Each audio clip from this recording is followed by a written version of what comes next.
Praise the Lord. ஆண்டவருடைய நாமம் மகிமைப்படுவதாக. மீண்டும் ஒரு விஷயம் உங்கள் யாரையும் இந்த மார்னிங் டிவோஷன் வழியாக பார்ப்பதில் மிகுந்த சந்தோஷம்.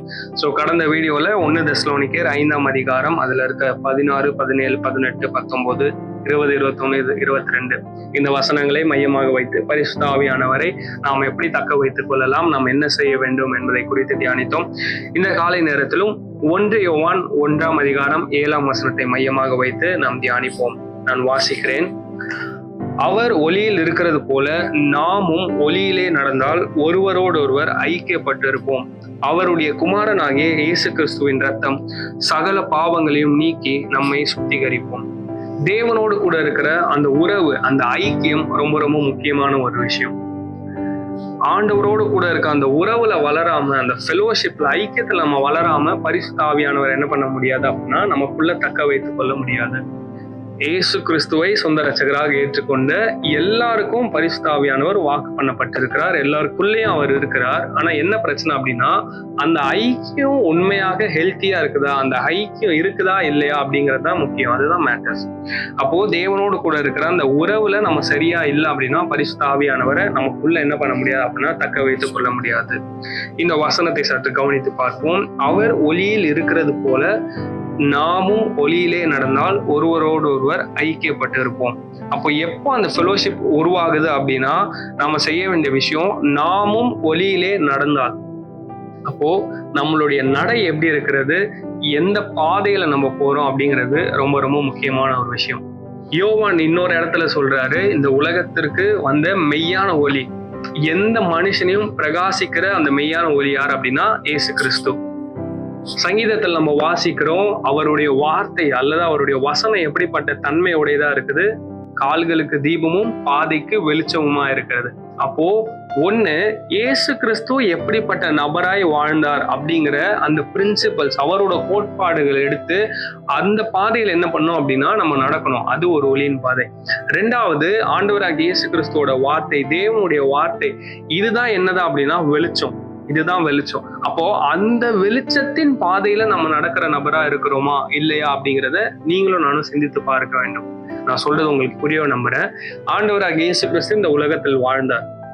அவர் தான் அந்த மெய்யான ஒளி.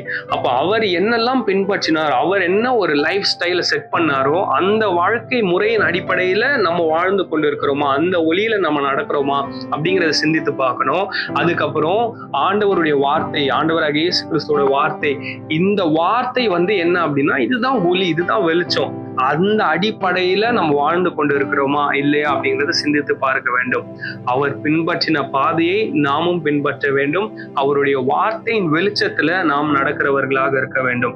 யோசிச்சு பாருங்க, ஒரு லைட் எப்படி ஒரு பர்சனை, ஒரு நபரை கைட் பண்ணுதோ அதே மாதிரி பைபிள்ல இருக்க ஒவ்வொரு வார்த்தை என்ன பண்ணும் அப்படின்னா ஒரு நபரை கைட் பண்ணும். இப்போ என்ன பிரச்சனை அல்லது என்ன கேள்வி அப்படின்னா, நம்ம வேதாகமத்தின் அடிப்படையில் இருக்கிற வார்த்தைகள் அல்லது தேவனுடைய வார்த்தையின் உட்பட்டு அந்த வெளிச்சத்துல நடக்கிறோமா அல்லது இந்த உலகத்துல இருக்கிற மற்ற நபர்களுடைய வெளிச்சத்துல நடக்கிறோமா, இந்த உலகத்துல இருக்கிற மற்ற காரியங்களுடைய வெளிச்சத்தில் நடக்கிறோமா. இந்த உலகத்துல இருக்கிறது வெளிச்சம் இல்லை, அது வேற விஷயம். ஆனாலும் இந்த உலகத்துல இருக்கிற காரியத்தின் அடிப்படையில அந்த பாதையில நம்ம போறோம், இது வித்தியாசமான வேற ஒரு வெளிச்சத்துல போறோம், ஒளியில போறோம் அப்படின்னா நாம ஒருவரோடு ஒருவர் ஐக்கியப்படாமல் இருப்போம். ஆனா தேவனுடைய பாதையில், அவர் பின்பற்றின பாதையில் நம்ம போகும்போது, அவருடைய வார்த்தையின் வெளிச்சத்துல நாம் நடக்கும் பொழுது நாம் ஒருவரோடு ஒருவர் ஐக்கியப்பட்டு இருப்போம். அடுத்த பகுதியை வாசிக்கிறேன். அவருடைய குமாரனாகிய இயேசு கிறிஸ்துவின் ரத்தம் சகல பாவங்களையும் நீக்கி நம்மை சுத்திகரிக்கும். அந்த வெளிச்சத்தின் பாதையில நம்ம போகும் பொழுது ஒரு சில நேரத்துல ஏற்படுகிற பாவங்கள், அதையும் என்ன பண்ணுவார் அப்படின்னா ஆண்டவராகிய இயேசு கிறிஸ்து நம்முடைய ரத்தத்தின் மூலமாக நீக்கி நம்முடைய பாவங்களை கழுவி நம்மை சுத்திகரிப்பார். எனவே ஒவ்வொரு நாளும் ஆண்டவராகிய இயேசு கிறிஸ்து பின்பற்றின அல்லது அவர் விட்டு சென்ற அந்த பாதையில நம்ம போறோமா இல்லையா அப்படிங்கறத சிந்தித்து பார்க்க வேண்டும்.